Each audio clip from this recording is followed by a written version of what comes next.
Mostly sunny and warm on Thursday. Good Wednesday night, East Tennessee. David Aldridge, Captain Accurate here from the Captain Accurate Weather Command Center, where you can see most of the showers and storms from today have moved down toward Alabama and right into the Atlanta, Georgia area, but they're moving away from us and will not impact us tonight. In fact, we have some residual cloud cover in spots, and that's beginning to decrease, but the Ultimate Doppler radar locally is dry. The Ultimate Doppler radar presented by Matlock Tire Service and Auto Repair, East Tennessee's #1 tire service and auto repair since 1953. If you need an oil change, and we all need those on occasion, and maybe you need your tires rotated, they can do that too, as well as give you a great set of tires. They are located in Kingston Pike, Knoxville, essentially Farragut, Maryville, Lenore City, Athens, and Hardin Valley. Check them out at MatlockTireService.com. Meanwhile, the active weather still continues across the Ohio Valley. I'm looking at northern West Virginia. They've got a tornado watch till midnight.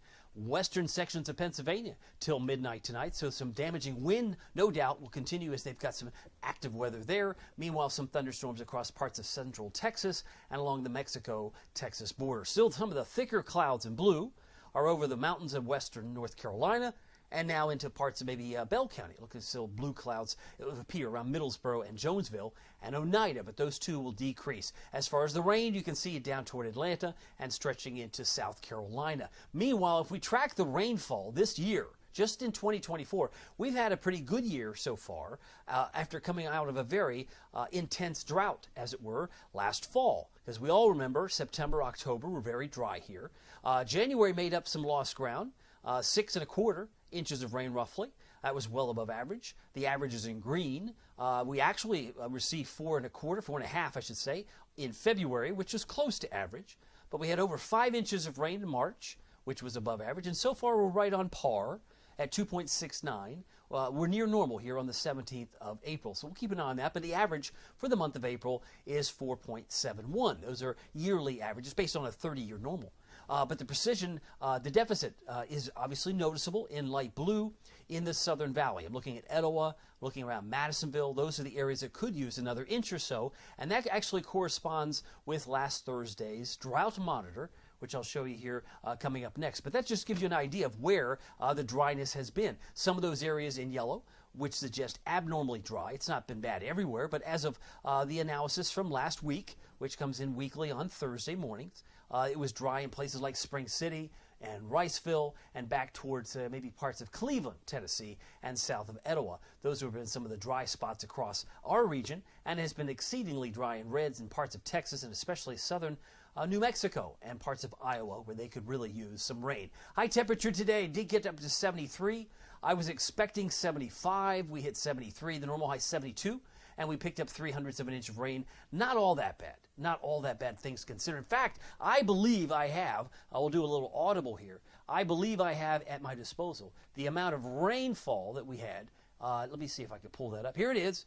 Drum roll, please. Some areas may have picked up maybe 1/4 inch of rain. I'm looking at places like Crossville, maybe near Spring City, maybe 1/10, maybe 2/10, and maybe closer to 1/2 inch in Etowah. So Etowah certainly may be beneficial rains in the Monroe County area. But this is, again, Doppler estimated, and that would have given us an idea of how much rain would have fallen today. Not everybody had the same amount, clearly, across the area. But I want to show you, we mentioned the almanac.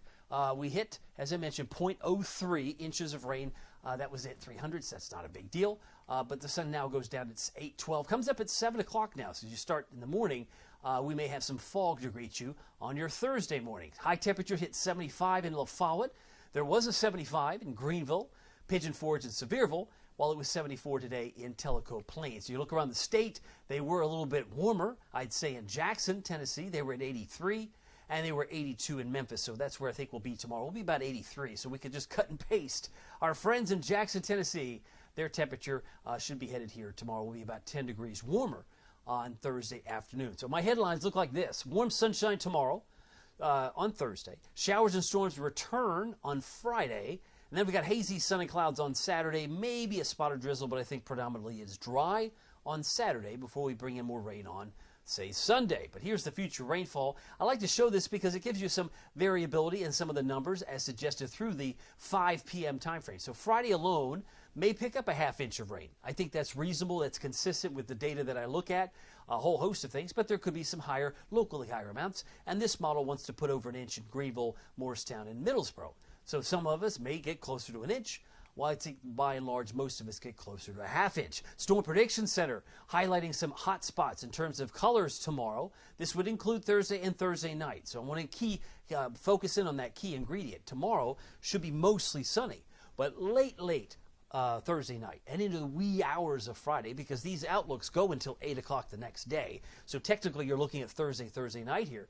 There will be some hot spots for severe weather in orange. That would be St. Louis. That would be western Kentucky. And some of the areas around Dallas, Fort Worth, could have some scattered severe storms on Thursday, no doubt. And then we zoom in, you can see Evansville would be included for some of the most active weather. Like tonight, we're getting the active weather in western Pennsylvania and northern West Virginia.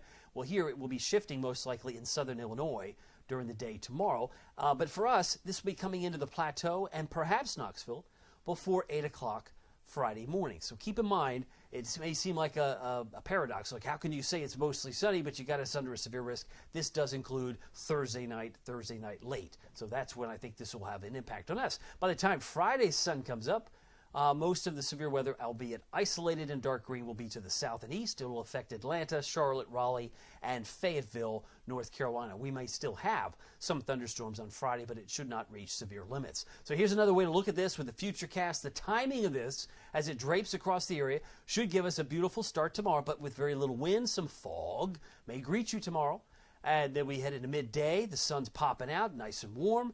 And by 5 o'clock, there could be some showers around Nashville, but I think we'll be void of that, at least at that time. Then we go into 3 in the morning. Now I see why they have us under maybe an isolated severe risk for middle and west Tennessee, because it starts to move in from the west. So there will be some pockets where that cold front is approaching, and it'll help trigger some showers and storms before the sun is up on Friday.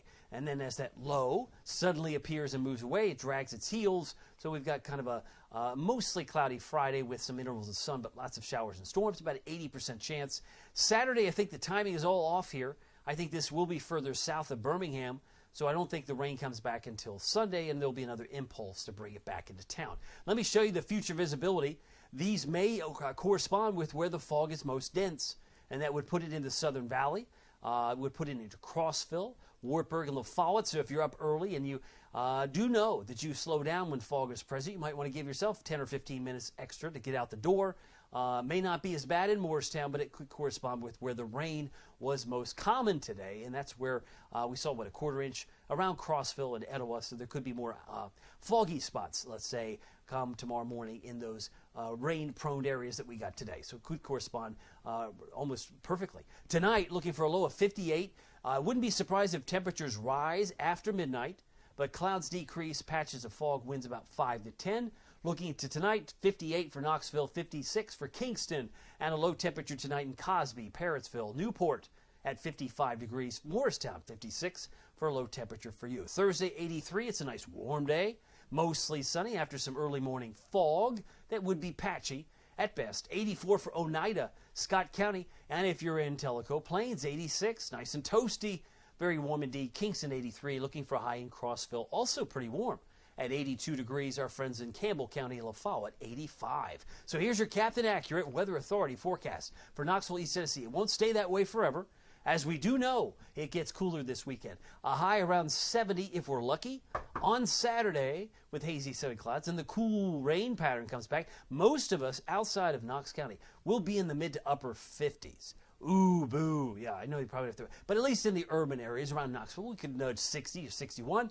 Certainly within reason. 65 on Monday, and then a pair of 72s on Tuesday and Wednesday of next week. By the way, would love to have you join us on Captain Accurate Premium. If you're not familiar with us, our focus is really beyond the next 7 days. We've been doing this now for well over a year and a half now.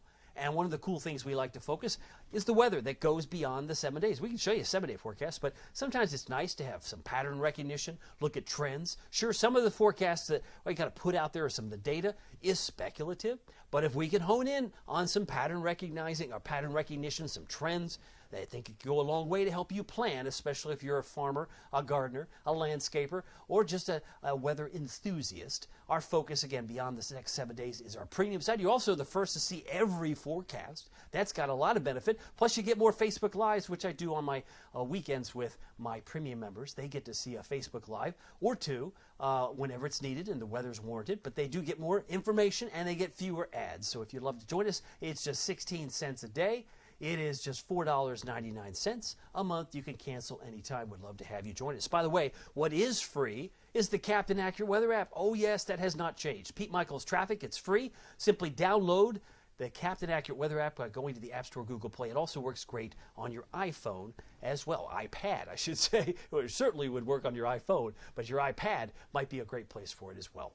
Well, my name is David Aldrich. Some people call me Captain Accurate. It's not easy being accurate, so weather doesn't surprise you. We'll see you here next time. Take care.